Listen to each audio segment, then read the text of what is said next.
Assalamu alaikum wa rahmatullah. As you know that we are dealing with the topic articles, and today it is going to be the final lecture on this topic. As told before, our today's subtopic will be omission of article, where we can omit article, or we can say where we have to use no article or zero article.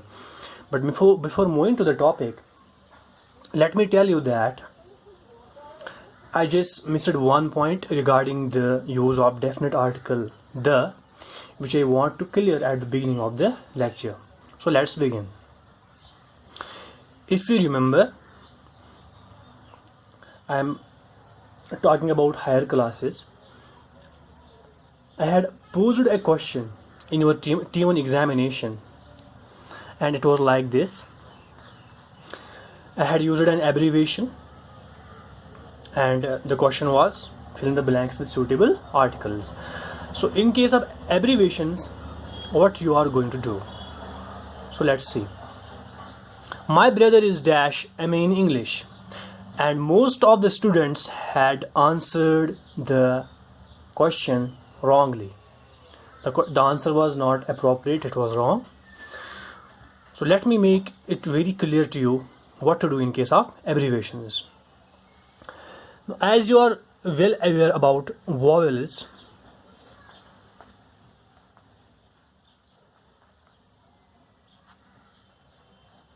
okay, so what to do with abbreviations? Let us begin. If we talk about English letters, A, okay, actually it is AEA, B is BEB, C is CEC, okay, D is DED, but F is FE, F or EFF. Come on, so E comes first, तो पहले E आता है, F is actually EFF. Are you getting me? इस पे आप ध्यान देंगे. तो D तक हम ऐसे ही आ गई कि E जो है वो लेटर के बाद आता है, but in case of F it is EFF, okay, then it is GEG, okay, H is, come on, EHH. So let me circle these letters. So I is itself vowel, leave it, J, K, okay, L, it is ELL, M is EMM, N is ENN, O is itself vowel, P is PEP, Q, okay. So Q is actually like this, R is like this, ERR or ARR, okay. So whether it is E or A, both are vowels, okay. S is ESS, T, so let's encircle S, T, U is itself vowel, V, okay, W, X, this EX, okay, Y and Z, actually it is Z, okay. Okay, regarding I think that W and Y, they are considered as semi-vowels, okay, W and Y. So it is W, X, Y and Z. Now let's check out these letters which I have encircled. So these are, come on, F, these are F, L, M, okay, N, R, S and X. Now these letters F, L, M, N, R, S, X, remember that whenever they are used in abbreviations, they always take, come on, and why? Because these all letters, they begin with vowels. Vowel sound आती है actually, F is E F, तो vowel की sound आती है, H में भी vowel की sound आती है, ठीक है। तो एफ के बाद एच है, ये मैं भूल ही गया, ओके। तो ये सारे जो लेटर्स हमने यहाँ पे पॉइंट आउट किए, तो ये सारी जो है बेटा इनकी साउंड जो है वो वॉवल की आती है। तो जब भी ये क्वेश्चन में आएंगे, डैश पे आएंगे, हमेशा आप एन यूज़ करेंगे। जैसे अब आपको क्लियर हो चुका होगा, my brother is dash M in English, M, तो एम इज एक्चुअली कॉन्सोनेंट है ना बेटा, मगर साउंड किसकी आती है, वॉवल की आती है। जैसे मैंने आपको पहले ही कहा कि वॉवल साउंड पे ध्यान देना, तो एम की साउंड ई से आती है, तो N, M A in English. Accordingly ही इज डैश एस आई, वो पुलिस में है, ठीक है, तो वो एक एस आई है। ही इज आएगा, एन आएगा या the, common an S I, क्योंकि एस जो है बेटा इसकी साउंड जो है वो वॉवल की आती है, ई एस एस की, ओके। तो it was all about indefinite and definite article. Maybe I may have missed something. तो it is a broad topic. तो आपके पास इंटरनेट है बेटा, आप वो गूगल डाउन करेंगे। अगर मैं कोई चीज़ भूल चुका होगा, इंशाल्लाह वो हम क्लास में भी डिस्कस करेंगे बाद में। तो पहले हम अपनी टॉपिक की ओर आएंगे। So let's begin. हाँ, मगर मुझे और एक बात याद आएगी बेटा, दैट जो द है डेफिनेट आर्टिकल, ठीक है, थोड़ा सा इसका और जिक्र करेंगे इन ब्रीफ। जो डायरेक्शंस हैं, फिर डायरेक्शंस के साथ भी यूज़ होता है। For example in the east, in the west, the sun rises in the east and sets in the west, ठीक है, 4 डायरेक्शंस के साथ द आता है, रिमेंबर दैट। और जो थिंग्स यूनिक होती हैं, ठीक है, जिनकी मतलब बेमिसाल, जिनकी दूसरी कोई मिसाल नहीं है, जैसे स्काई है, अर्थ है, the sky, the earth, the haven, the have, ठीक है, ऐसी चीज़ें जो यूनिक होती हैं, द मून, द सन, ठीक है, इनकी कोई मिसाल नहीं होती, इनके साथ भी हम डेफिनेट आर्टिकल द यूज़ करते हैं। तो चलिए let's move towards our today's topic, that is no article, और we can say omission of article. हमको कहाँ पे आर्टिकल ओमिट करना है, आर्टिकल को कहाँ पे यूज़ नहीं करना है, कहाँ पे आर्टिकल, कोई आर्टिकल चाहे वो डेफिनेट हो या इनडेफिनेट हो, दोनों में से कोई भी आर्टिकल वहाँ पे यूज़ नहीं होता है। जैसे मैंने कहा प्रॉपर नाउन्स, जो भी प्रॉपर नाउन्स होते हैं, ठीक है बेटा, उनके साथ हम आर्टिकल नहीं लगाते हैं, ठीक है। तो I know that proper noun is very clear to you. जैसे प्रॉपर नाउन में कोई टाइटल भी आ सकता है, for example doctor sir Mohammad Iqbal, तो द नहीं आएगा, याद रखिए। या हम for example dash queen Victoria, ठीक है, तो क्योंकि ये टाइटल है या ये प्रॉपर नाउन है, तो इसके साथ कोई भी आर्टिकल नहीं है, नो आर्टिकल यूज़ होगा। अकॉर्डिंगली किंग जॉर्ज, ठीक है, तो ये भी कोई टाइटल है या ये प्रॉपर नाउन है, तो प्रॉपर नाउन के साथ हम कोई भी आर्टिकल यूज़ नहीं करते हैं। Accordingly games, I like the cricket नहीं आएगा, I like the football, I like the volleyball, नहीं, डायरेक्टली कोई आर्टिकल यूज़ नहीं होगा, ना एन होगा यूज़, ना ए यूज़ होगा, ना the. I like cricket, my favourite game is cricket, my favourite game is volleyball, extra, clear. जो भी लैंग्वेजेस हैं, I speak a Kashmiri, an Kashmiri, the Kashmiri, कुछ नहीं आएगा, ठीक है, नो आर्टिकल।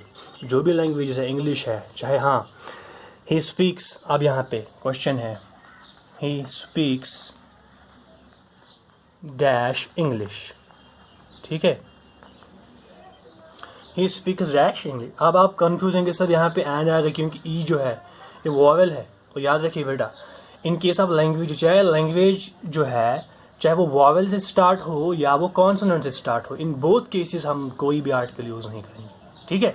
तो 0 आर्टिकल आएगा यहाँ पे, he speaks English. Are you getting me? Accordingly fixed expressions होते हैं कुछ, ठीक है, या फ्रेजेस होते हैं। एक्सप्रेशंस के साथ साथ कभी कभार हम फिक्स्ड फ्रेजेस भी यूज़ करते हैं, ठीक है। कुछ फ्रेजेस हम यूज़ करते हैं, जैसे एट होम, ऑन संडे की हम बात करेंगे, by hand, at sea, by night, at school, ठीक है। तो ऐसे एक्सप्रेशंस के साथ हम कोई भी आर्टिकल यूज़ नहीं करते हैं। Are you getting? अकॉर्डिंगली हम बात करेंगे, इसमें बहुत बड़ी कैटेगरी आती है, मैं मेन पॉइंट्स बताऊंगा, बाकी आप खुद देखेंगे, ठीक है। तो जितना हो सके इंशाल्लाह it will be enough for you, जो मैं टॉपिक में इंक्लूड करूँगा। And we talk about any town, या हम सिटी की बात करेंगे, विलेज की बात करेंगे, चाहे टाउन हो, सिटी हो या विलेज हो, कोई आर्टिकल यूज़ नहीं आएगा होगा, ठीक है बेटा। For example, he lives at Bijbehara, ठीक है, he lives at city, he lives at Srinagar, न द आएगा, न एन, ठीक है, न आएगा, कोई आर्टिकल यूज़ नहीं होगा। या विलेज, ठीक है, तो फॉर एग्जांपल मैं बात करूँगा अपने विलेज की। I live at Hasanpura Harwani, okay, तो कोई भी बिल्कुल कोई आर्टिकल यूज़ नहीं होगा, अकॉर्डिंगली आप यूज़ नहीं करेंगे। या मैं एक लिस्ट दूंगा, कॉन्टिनेंट की बात करेंगे हम, किसी भी कॉन्टिनेंट की, एशिया, ठीक है, एशिया की बात हम करेंगे अपने कॉन्टिनेंट की। जैसे कोई आइलैंड होगा, केप की बात करेंगे, किसी लेक की बात करेंगे, ठीक है, जहलम, विशो, एट्सट्रा। तो अकॉर्डिंगली सिंगल माउंटेन, हाँ, it is very important, it is very important. तो एग्ज़ाम में बहुत बार ये पूछा जाता है, जो सिंगल माउंटेन होता है, अगर कोई ऐसा माउंटेन हो जो सिंगल हो, ठीक है, उस जैसा कोई दूसरा माउंटेन नहीं हो दुनिया में, वो एक ही हो, तो उसके साथ कोई article use. For example dash mount Everest, ठीक है, डैट माउंट, मैं शॉर्ट में लिखूंगा, Everest is the tallest mountain, क्योंकि द के बाद टॉलेस्ट इसलिए आएगा, सुपरलेटिव डिग्री है।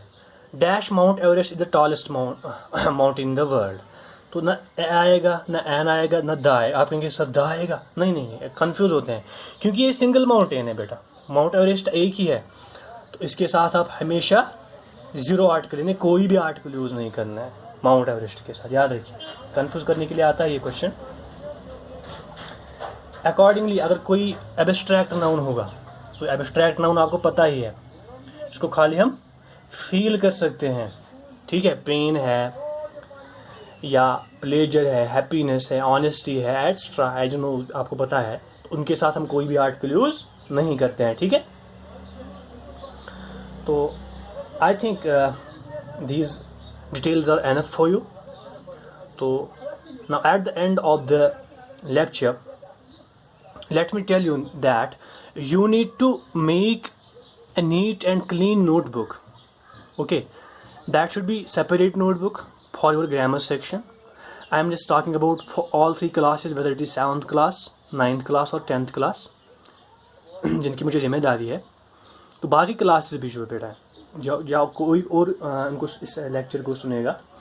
now there is a message for you that just make A grammar copy, just not for time being, वो हमेशा आपके साथ होनी चाहिए, ठीक है। जो भी कोई ग्रामर पॉइंट होगा, कोई भी टॉपिक होगा, वो आप उसी पे कॉपी करेंगे। Are you getting me? Because it will be very fruitful for you in the future. फिर बार बार वो कॉपी जो है, मतलब बार बार आपको नहीं ढूंढनी है मैंने कहाँ रखा है, तो आप क्या करेंगे, एक सेपरेट ग्रामर कॉपी नोटबुक जो है बेटा, अच्छे से वो, जैसे मैंने अपनी ग्रामर कॉपी बनाई है, I think I am using the same grammar book, जो मेरी कॉपी है खुद की, फॉर लास्ट 10 years, ठीक है। तो उसको मैं ऐड करता रहता हूँ। Now same is the message for you that make a separate grammar notebook for you, it will be very fruitful for you in the future. इंशाल्लाह I will see you in the next lecture. तो in case कोई भी confusion हो, if you feel any confusion, you can text me, feel free to text me, I will make it very clear to you. इंशाल्लाह I will see you in the next lecture.